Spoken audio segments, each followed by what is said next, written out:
So ayan, maglalagay na tayo ng maring plywood para di tayo mahirapan, maguhit na tayo ng linya. So 2 feet yung gitna at 20, 20. Yan, 20 cm ang guhit para hindi tayo mahirapan mag-rivets mamaya.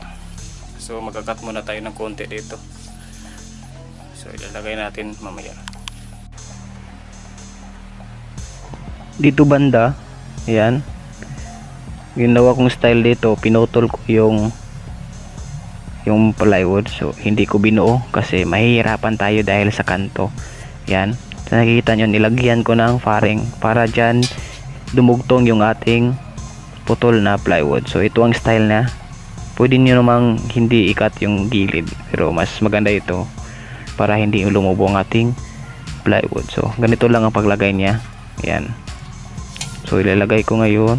Yan, so simple lang, simple nakapasok yung isa sa ating wall angle. Yan, at ilapat sa naka-assign na area ng metal paring. So ayan, i-rivets din natin yan. So ayan, yan.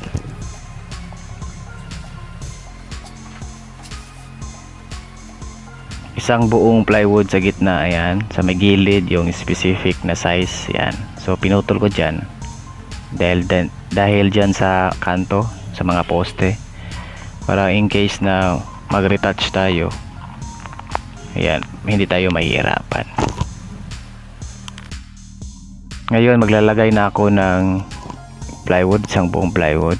Ayan, syempre para hindi tayo mahirapan, kailangan natin ng assistant isa. Shoutout kay Jerwinyo. So pag rivets nito, sa gitna tayo una para hindi lulubo ang ating plywood.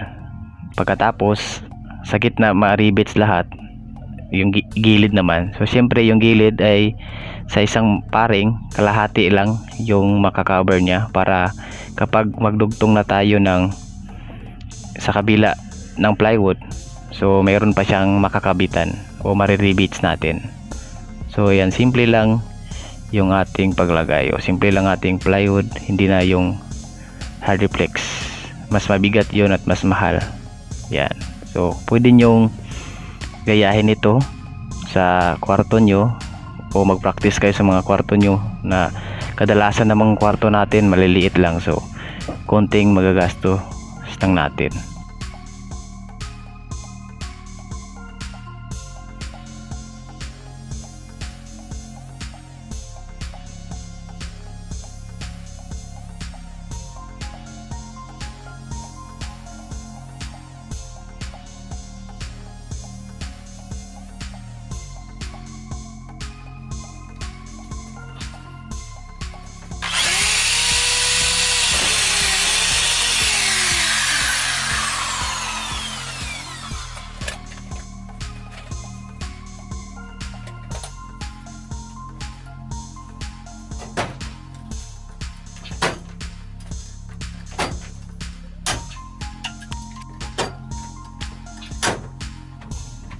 Ayan, nadugtong na natin yung isa na putol. Yan, iyan yung ibig kong sabihin.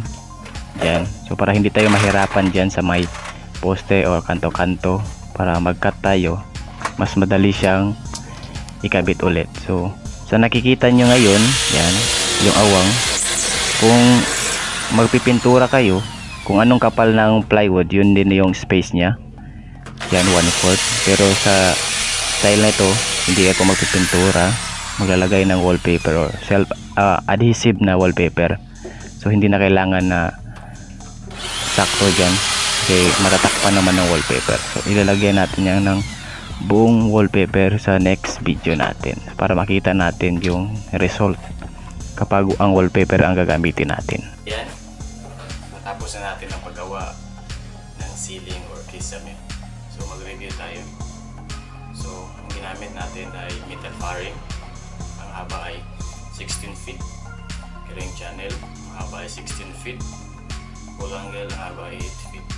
Siyempre gumamit din tayo ng clip, double clip at marine plywood, line rivets at iba pa. So ayan, yung standard na height ng spacing ng ating carrying channel ay nasa 80 cm to 120 cm. Ang spacing naman ng ating metal faring, syempre nasa 40 cm or 16 inches. So ayan, simpleng gawin, simpleng gayahin. So kadalasan naman, kung meron kayong mga kwarto, maliliit lang, nasa 2 meter by 2 meter. So 4 meter na kwarto, pwede nyo gawin. Or mag-practice kayo, mag-DIY para makuha nyo technique. Mahirap kasi kung manonood lang tayo at hindi natin i-apply. So pwede nyo i-apply ito. Dapat may handle kayo or elevator para mas madali yung trabaho. So yan lang yung mabibigay kong basic na pagkikisame. So kung gusto nyo video ko, i-consider nyo like, share, and subscribe. This is Brahmatrick. Thanks video.